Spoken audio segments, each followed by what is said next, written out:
Bonjour les filles, alors une petite vidéo de correction de la petite évaluation, sachant que pour la plupart vous avez eu des super notes, donc c'est très très bien en tout cas.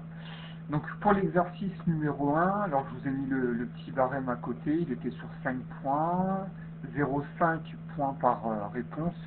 Donc il fallait déjà lire les coordonnées des points A, B, C, D, E, F et G.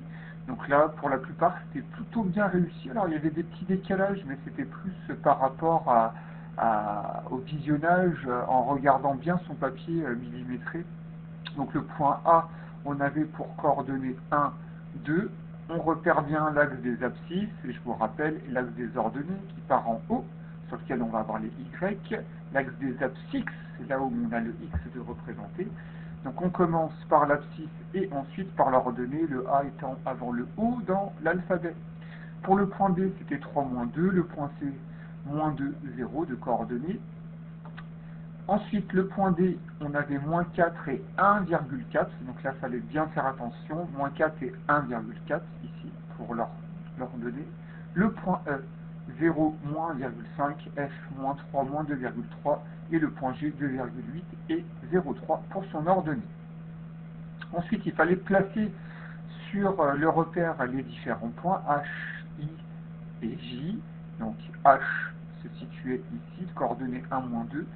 Le point I, alors lui, la difficulté ici qu'on pouvait rencontrer, c'est qu'il avait 0 pour abscisse, donc ça veut dire qu'il est placé sur l'axe des ordonnées. Le point I et le point J, il se plaçait ici. Ensuite, pour l'exercice numéro 2, qui était ici sur 4 points, 5 points avec la dernière question. Alors, indiquer ce qui est représenté sur l'axe des abscisses. L'axe des abscisses, c'est celui-ci, donc il fallait me dire que c'était le temps en secondes. Ensuite, donner les coordonnées du point A, coordonnées du point A. Je vous rappelle que les coordonnées d'un point, c'est A, en majuscule, parenthèse, 12, point, virgule, 20, et on ferme la parenthèse, et surtout pas des crochets. Les crochets, eux, indiquent un intervalle et non des coordonnées d'un point. Ensuite, indiquer durant les 15 premières secondes du tour la vitesse la plus élevée atteinte par l'attraction. Donc, on se plaçait ici, on était à peu près 63-64 km/h. Donc, on regarde, claque la vitesse, c'est sur l'axe des ordonnées, on repère le point le plus haut, le sommet, et c'était à cet endroit-là. Ensuite, à quel moment l'attraction est-elle à 20 km/h? Et il fallait indiquer les traits de construction. On se plaçait à 20 km/h ici au niveau de l'axe des ordonnées.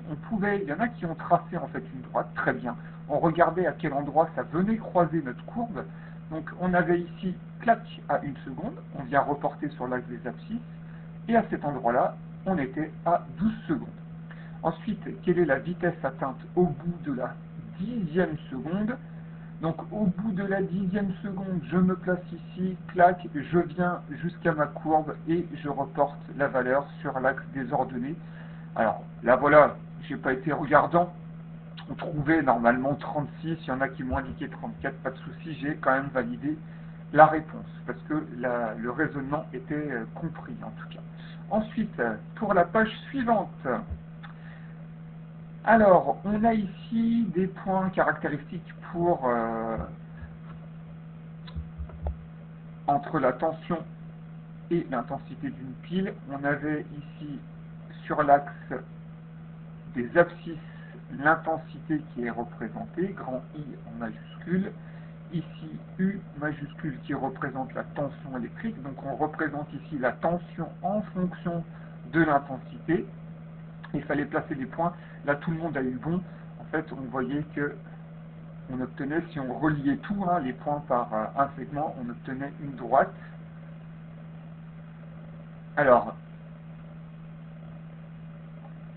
voilà. Donc là, il fallait surtout pas oublier la deuxième question, justement, qui était de relier les points qui se suivent par un segment. Bon, il y en a qui l'ont oublié, bon, ça a pénalisé un petit peu, mais pas grand-chose. Ensuite, alors, partie qui m'intéresse, donc là, il fallait placer les points ici. On étudiait ici la taille en fonction de l'âge, Y en fonction de X. Donc là, c'était plutôt bien fait. Par contre, c'est La question bonus, la taille est-elle proportionnelle à l'âge? Alors cette question, c'était une petite question bonus, je rajoutais 0,5 points supplémentaires. Alors ici, déjà, on n'a pas une droite. Donc je l'ai noté, non, ce n'est pas une droite. À partir du moment où on n'a pas une droite, déjà, on n'est pas sur une situation de proportionnalité.